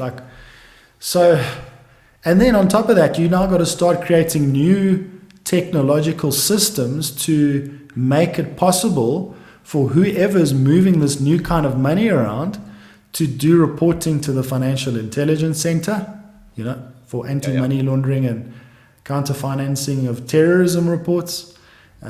You've got to have the analytical tools to generate alerts. That's got to go into a process where people are analyzing these alerts, generating reports. There's a lot of stuff that needs to get built. I think my take is that public decentralized systems win before it's possible to really roll any of the stuff out and scale. That's my take. It's too difficult. The incentives are not aligned. So the incentives are not aligned. That's the challenge. And whereas the incentives on the other side is perfectly aligned. It couldn't be better aligned. And so the innovation's going to happen and the adoption's going to happen because it's a network effect juggernaut. Like when a company like Tesla, they said they accepted Bitcoin and then I think misguidedly said, it consumes too much energy. They're going to stop adopting it for now. I mean, why didn't they just build a Lightning integration, guys? Right. You have to go to Dogecoin, build Lightning integration. That's like free, instant. Think about the process that happens with management at an entity like that. Okay, so we're going to put some Bitcoin on our balance sheet as a treasury, strategy for following reasons, X, Y, Z, whatever the reasons are, all the things we've discussed. Now it performs. Now it does okay. You manage that position. You start to think, okay, flip, maybe we need to start accepting this as payment because it gives us the ability directly now to sell our product, to earn more of this thing, to accumulate more. And so that was the Tesla process that was happening. MicroStrategy is doing the same thing. And all of a sudden you have a bunch of big companies doing this and everybody's able to pay with Bitcoin. And all of these companies have Bitcoin on their balance sheet.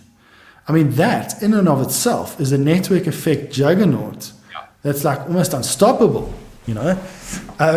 They obviously have the risk of big companies being censored and controlled and stopped from doing this, but it'll probably also happen in a way where, like we were saying, maybe small businesses start doing it too, and it's much harder to control, can't be forced down, top down, and it's happening globally where there's regulatory arbitrage. So you can set up in Switzerland and sell stuff online or whatever, but you can actually still accept Bitcoin or, whatever it looks like. But there's going to be huge amounts of regulatory arbitrage. You got El Salvador has Bitcoin's legal tender, and it looks like there's more coming. Yeah. And obviously what's interesting about that is under the foreign exchange regulations in South Africa, the legal tender of foreign nations are currencies. Bitcoin should actually be seen as a currency alongside the dollar right now.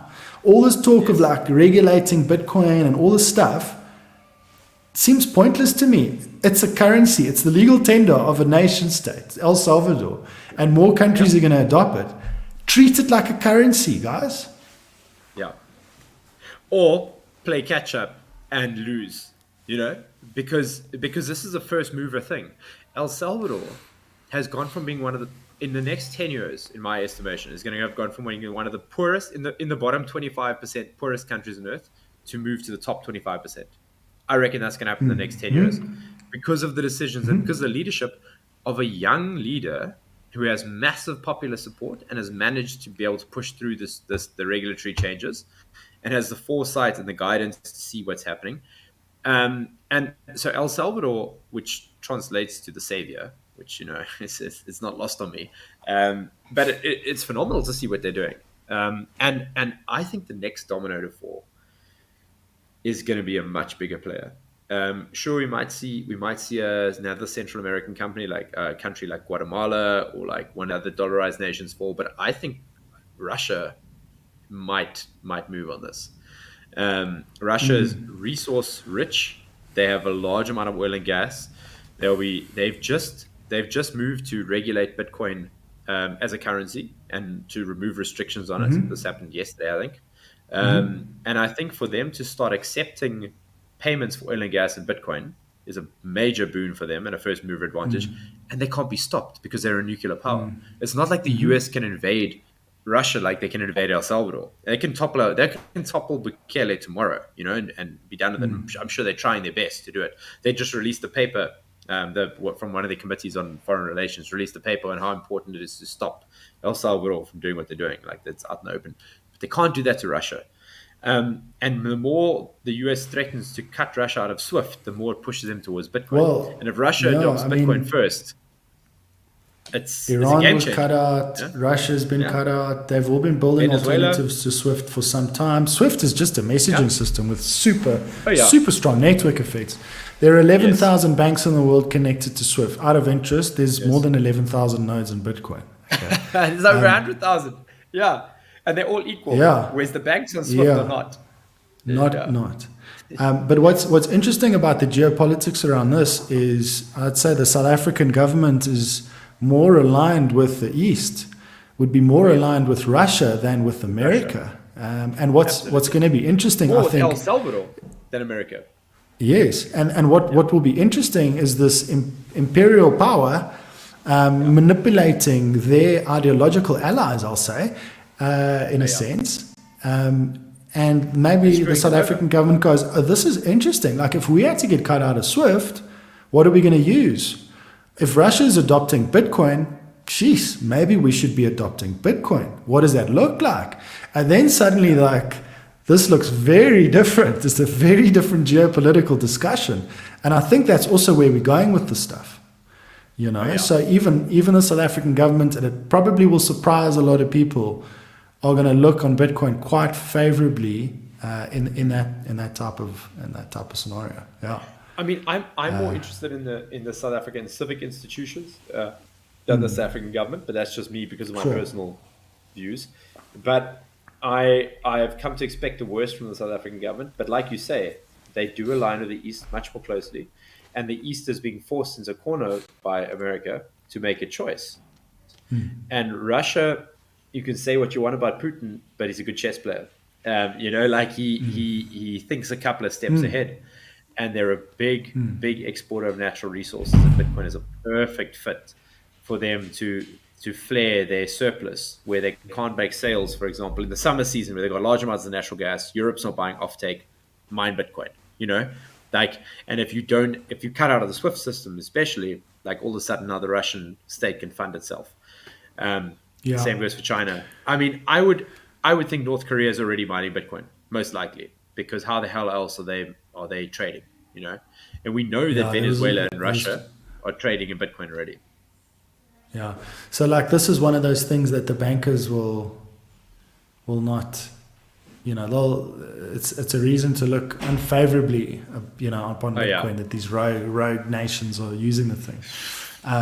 But what I also wanted to say was what I think is going on with the SA regulatory, I'm talking about this because I'm kind of close to this, And I think what's going on, and I know you maybe not that interested in this, but a lot of people ask me about this stuff, and so I talk about it. Maybe there's some of the listeners that find this interesting, hopefully. But the direction that SA regulations are going in with treating Bitcoin as a foreign asset.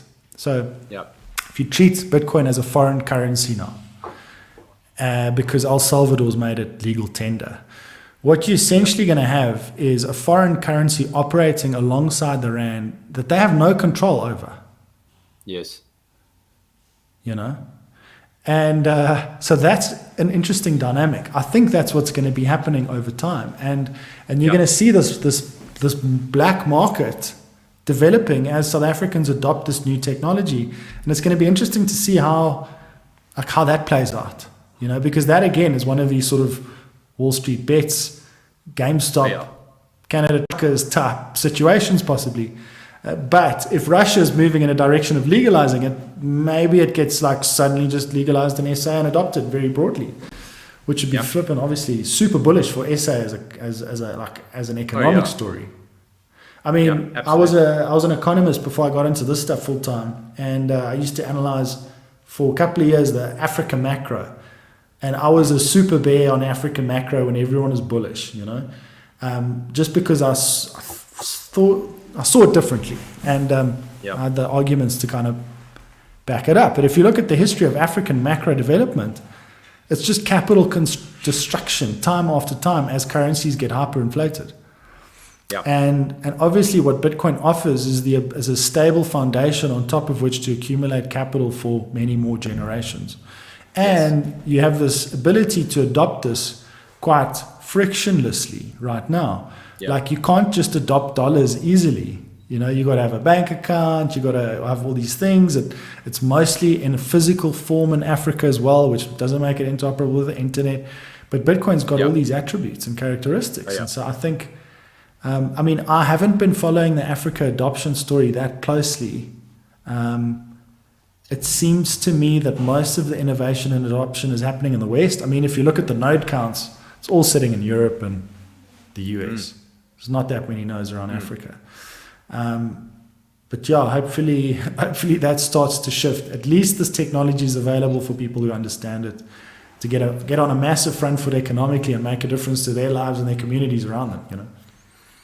The highest per capita adoption, aside from El Salvador, is Nigeria in the world for Bitcoin. So the Nigerian story is that arbitrage was huge in Nigeria. Obviously, Nigerians have got street cred for being industrious, to put it mildly. And the Nigerian crypto market was booming. And people were, obviously remittances is quite high in Nigeria. And the government decided we are going to stop conversion from Bitcoin into the Naira. Can't do that anymore. So Luno is the biggest exchange player. Yeah. Luno is the biggest exchange player in Nigeria. Overnight, they had to stop conversion and withdrawal of Nairas as users' bank accounts. So huge, people were very upset about it, but overnight it moved to the P2P market. And this is what we're going to see happen in Canada as well, where they're stopping exchanges. It went from single digit adoption rates to over 30% adoption rates in the space of a month, where the whole of Nigeria was like, oh, hang on, what the fuck is going on here? We can exchange this P2P. And the price of Bitcoin in Nigeria had like a 40% premium over the global average price. And so the harder they clamped down on it, the more it just flourished, because Bitcoin is money for enemies, right? That's like its whole value prop. So I think we're going to see a mass growth of Bitcoin P2P markets in Canada. First off, BISC is going to go wild because they're going to stop exchanges from selling Bitcoin and converting Bitcoin. So P2P is going to be huge. And in Africa, Nigeria, we've seen that grow there. In South Africa, I think we'll see the same. If the government goes the route of trying to clamp down, they will just speed adoption. That's what happens every time. If they open up, adoption will probably be slower, but the government will be able to take a slice of the pie. If they crack down on it, they'll get nothing. Like in Nigeria, they cracked down, they got fuck all. And then they were like, okay, whoa, hang on, guys. And also there were a bunch of Nigerian ministers, obviously in the cabinet, who were like, well, we've got a lot of Bitcoin, so maybe we don't want to be too harsh on this.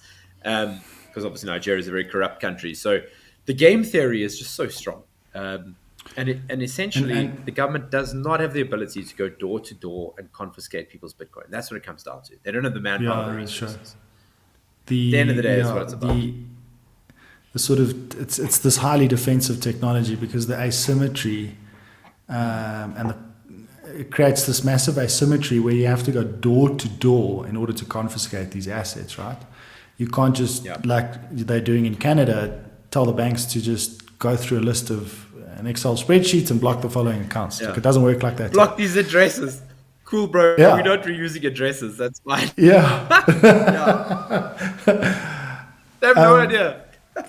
No, so that asymmetry, it's this highly defensive technology, which is obviously awesome. But what was I going to say? So also the dynamics inside institutions is obviously interesting too. They follow similar patterns everywhere, whether you're talking about a commercial bank or big tech companies, or you're talking about regulatory bodies. Typically the sort of the silver-haired guys very uncomfortable with new ways of doing things. They've come into their roles and have responsibilities around stewarding a business for shareholders and staff and all of the customers and all these things, where they don't really want to change the ways of doing things too much. But if you go into like 30 to 45, maybe 50 age bracket, people are still thinking, well, I've still got like 20 years left of working. I want to build something that's at least going to be there more or less where the puck's going over that time frame. So those guys, even within the regulatory bodies, are thinking about crypto. They own Bitcoin. They thinking and understanding the technology, but they have to present to a board of governors that says, no, we're not doing it that way. So what I think is also going to happen over time is you're going to have this generational turning in the regulatory stakeholders who go from being against this thing to very pro this thing, which is also going to be quite interesting, because at that stage they're going to have capital in it and value in it, and you want to play a role to try and preserve that. And again, it comes back to the alignment of incentives of this thing. It's awesome. Yeah. You know, one of the things that I'd love to be able to do in the future is get Bitwise to a position where we can go to young members of the central bank of the SARB who are into Bitcoin in the 30s and be like, hey bro, we'll hire you, come work for us, because you know the game, you're into, you probably have some Bitcoin. Obviously we'll run the checks, be like, they're a Bitcoiner, and then hire them. Just take the talent. And that's what's going to happen, is you're going to see these crypto companies building up and just sucking talent out of the regulators who are trying to slow this down and you know, maybe destroy it or stop it or whatever entrenched position they have. And they'll just be sucked into pro crypto companies because like the growth is just too much. And you'll end up just undermining your enemy, and they'll be forced to adopt. Oh, really? We're seeing it already. That's great. Yeah, no, we're seeing talent leaving banks, going into crypto businesses. Like, it's happening. Interestingly, especially on the compliance side, Beautiful. like a lot of compliance guys moving across, but then also business owners, you know, looking for roles in the crypto space. Like on the developer side, obviously there's been a move constantly, also because the salaries are actually more lucrative in crypto dev, you know, directly deving in that, you know, for you know, super Bitcoin scarce skills. and that. On the business side, like those businesses can't quite pay, but I think we're reaching that inflection point now where the Bitcoin businesses will be able to pay and move like proper talent across. And obviously there's that other dynamic we discussed of people just DCAing into this thing, accumulating some capital, which gives them the ability to go on their own and just start something, or, you know, doing it like you're doing, it's just doing it on the side because you like believe in this thing and there's this nice payoff profile if you get it right, you know. Yeah, exactly. And that's it. So like it's a mix of like ideological people who are like fiat minding, working for normal jobs, and they're like covertly a Bitcoiner and like whatever job you have. And then all people who work in tech who are into Bitcoin ultimately want to work in Bitcoin. Like, that's when I say all, but like most of them, if you work in tech, that's where you want to be, where it aligns with you ideologically and you can have like fulfillment in your role. And like we said offline, like our corporate culture at Bitwise is very different to the majority of corporate culture at like a Discovery, for example, where like they mandating vaccine like mandates, and we like, you come here with that vaccine mandate bullshit, you're out of this fucking company. Like, it's not happening. So the culture has shifted dramatically, and there's that dichotomy. So like any dissenters in those companies are just going to flock towards people like us who are like employing that and looking for those heterodox thinkers. And it's going to reach an inflection point where the status quo just can't be maintained, and they can't compete because all your skills have left, all your heterodox thinkers have gone, and you're just stuck with the same line of thinking. That's you classic. can't innovate. I mean, that's classic. Like, that's what this disruptors, the innovators' dilemma is essentially like. And yeah, that's definitely happening. Like, an interesting dynamic that I've seen is the tech community inside these organizations get it far. They get it. They get what's going on. Yep. They understand ledgers in the bank and how the bank ledgers work and how the bank ledgers communicate with each other internally through apps, and how they communicate externally with other ledgers through other apps offered by other businesses. And like, they get ledgers, you know, they get how it works because they've got to maintain those things. And then they see Bitcoin and they go, they're disappointed by banking ledgers. They're like, I look at Bitcoin, that makes sense. Yeah. Some of the banks in SA have 300-400 ledgers keeping track. So you got all these different business units inside a big bank, eh? Yeah. And each business unit often keeps track of its own little balance sheets, and that all rolls up into a big balance sheet, right? Keeping track. This stuff gets reported to the SARB in the BA 900 Yeah. report. Yeah. From where the SARB then gets a view of the banking system's balance sheet. This stuff's reported once a month. It gets audited once a year. There's so many inefficiencies, which is why a bank like African Bank was able to basically hide the fact that they'd created R1 billion out of nothing in a spreadsheet. Bang. They were running their biggest loan book in a spreadsheet. It's bullshit. Yeah. They were running their biggest loan book in a flippin' spreadsheet because there's no regulations around the technology you use. You can. You can do that.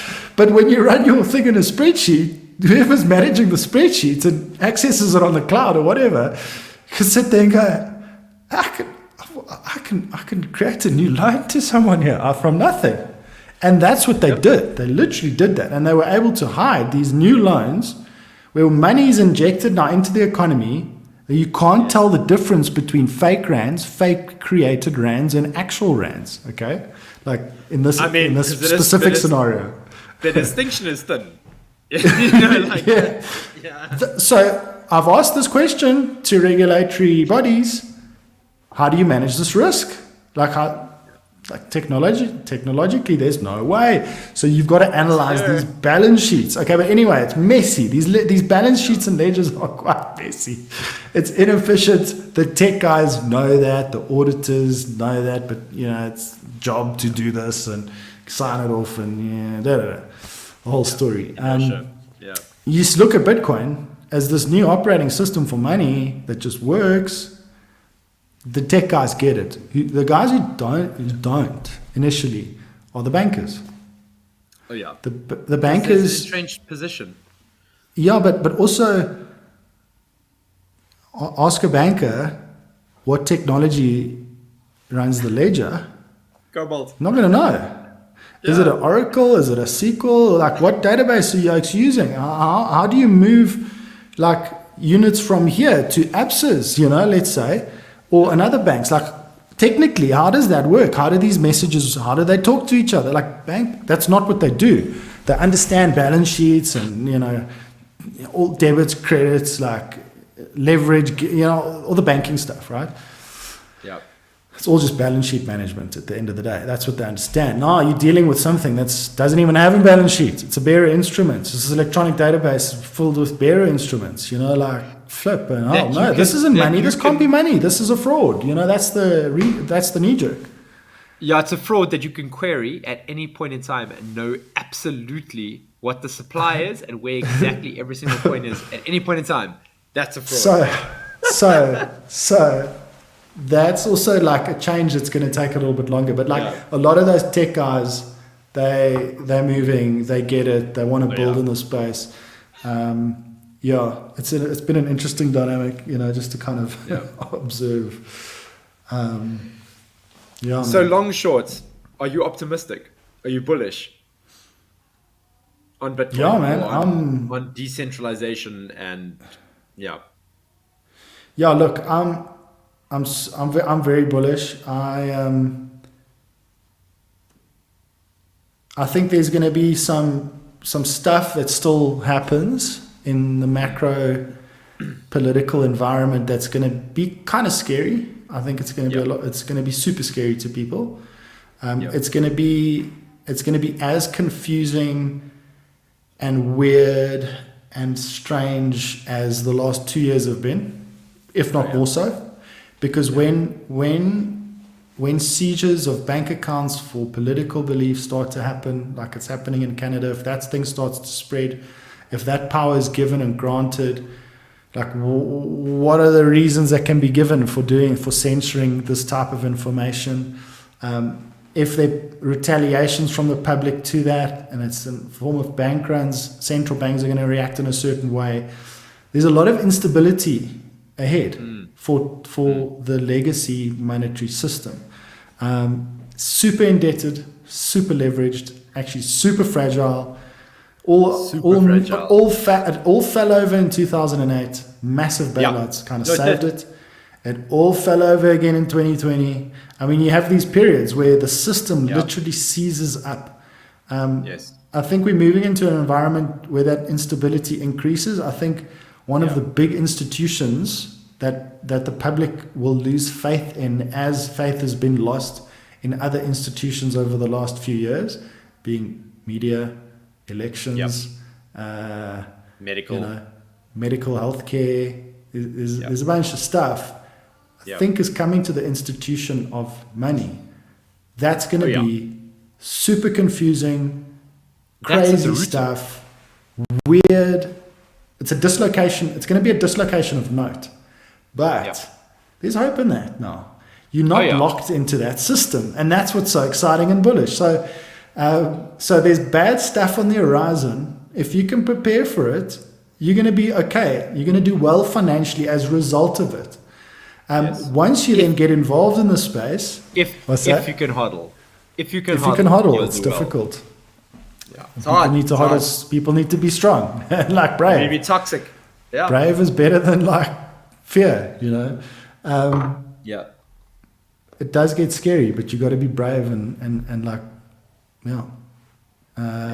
what else was I going to say? But also, once you get involved and you start to understand this more, and you see there's a community of like-minded people around you that's growing over time, and that's why the asset is gaining value. Yes. You also start to get hopeful, and that's where the bullish side comes out. And I think that's where you start to get hopeful, and you can snap out of this cycle of pessimism, around what's going on around you, because it's so easy to get locked into that pessimistic kind of view of the world. But here there's something, it's new, it's uncharted territories. It's like exploring a new continent. I mean, there's a new asset class that is developing here from nothing. There are so many opportunities here for people to exploit.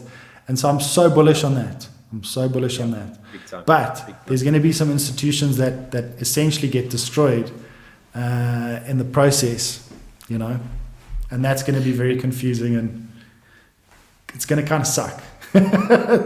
I mean, you say it's going to suck, but I personally look forward to the destruction of News 24. Like, I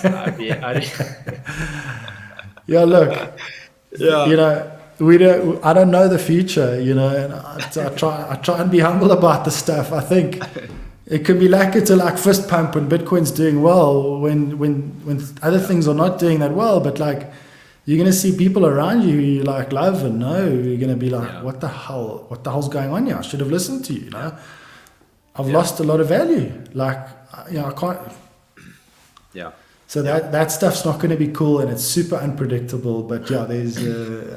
I'm bullish and I'm pretty hopeful. I think that's why people need to learn about this stuff as fast as they can, really. Yeah. Get involved. And one thing I would implore, this is at the end of the show, so like a lot of people don't make it through all the way to the end, but like for those that have remained, like, you deserve to hear this, but like, I was kind of blackpilled on South Africa's future until I met a group of like-minded individuals who are building solutions. And you and I are part of the same forum of these individuals who are building stuff. So all I can say to people is like, it's kind of like, we don't want to talk about it. We don't want to dox ourselves what we're doing. But like, there are people out there in South Africa who are building parallel institutions, and they are winning. Like, they are building amazing things. And that gave me more hope than anything. That made me want to decide to stay in South Africa more than leave to go to Australia and New Zealand. Thank God I didn't go to those places. But like, to stay in South Africa and build our solutions here, because we are South African. I'm 7th generation South African. I'm not going anywhere. And most people feel the same, So like, reach out. There are like-minded individuals. And if you want to get involved because people are building, and it's it gives me hope. And I think if we couple those institutions they're building with Bitcoin, like, it becomes very, very difficult to be censored. And I think we'll win. And that, in the African context of like where we are with our infrastructure and where we are in South Africa, like, I really think we can thrive more than anywhere on earth. So I'm super bullish about South Africa and where we are. not the South African government, but I'm bullish on South African people and what's being built here. It really is, yeah, And it's exciting. you know what the other thing is, like, I agree with that. And the other thing is what I realized. So I'm a macro guy. That's where I kind of, cut my teeth in markets, and it's what led me into, Bitcoin and the space that I'm in right now. Is I'm a macro guy. Like, I think big picture stuff, But at the end of the day, what's important is, like, what's happening in your life. Are you doing well for yourself? Like, are you doing the right thing? Are you principled? Yeah. Are you building something that's, like, transcendent, that's going to last beyond you? Are you doing something that benefits you, but also your family, like the friends around you, the community around you, like broader community, which becomes a province and then a nation state and then the world? Like, if you can sort that out and stay focused on just doing that, and a bunch of us do that together, like, we win it. You can't lose, man. Like, you can't lose. And so this focus on, like, what's happening in South Africa's economy and what's the GDP growth doing? The guys building in our space are growing at 200% per year. Yeah. Like, I'm not interested in your 2% GDP or your recession, guys. Yeah. It doesn't matter. We're not the average. We're not. Yeah. I'm like, we live a part of that. Like, it sucks. It sucks, as an aggregate number. I don't care about the aggregate numbers. Like, I care about my family. I care about my friends. I care about my community. I care about my colleagues. Like, do what's best for those concentric circles around you. And if we all do that together, you can't lose, man. Like, Man, and there's an awesome tool at your disposal right now to do that, and it's called Bitcoin. Yeah. I can't resonate any harder with what you just said. Like, and this is what Bitcoin has brought to me is like, get that sense of community spirit of, like, but first clean your own room, like Jordan Peterson says, get your own shit in order, and then you can help the rest of the world. And man, that's powerful. It's so powerful. And I live in Cape Town, so I can't speak for Joe Burgers, but I honestly think I live in the best place on earth. Like, Cape Town as a place to live in. And my fiance is British, and she's got a bunch of expat friends, and they are all, like, drawn to Cape Town. They fucking love it. They can't get enough of it, because they're like, I've got American friends who are down here, the whole expat community, like, all down here, and they're all like, we're not going back. Cape Town is the best place on earth. So, like, South Africans, wipe the shit out of your eyes, look around, and be like, this place is worth fighting for and worth building for. And we can build the best thing ever here. And the whole world wants to be here, So you combine that with Bitcoin, you can't lose. Had a bit of whiskey, getting fired up, but, Awesome, man. Yeah. Love it. Nice. Anyway, Chris, this has been amazing. Thank you so much for coming. Where can people track you down to find your views on things? And secondly, if they want to get in contact with you, how they can get involved, how can they do that? I think easiest is to find me on Twitter. I'm still there. My handle is 0x Becker, Becker. People can DM me. My DMs are open. I'll chat. And I share some of my views there as well. I'm not sure where else. I'm not blogging anymore. I used to blog. Not that much stuff there. And I'm not doing that much media, except for chatting with smart guys like you. I'm not into those sound bites on e-news and all that stuff anymore. No, there's no. You got to prepare for like 5 minutes, and you got to have your little elevator pitches set up. Like, that's totally pointless.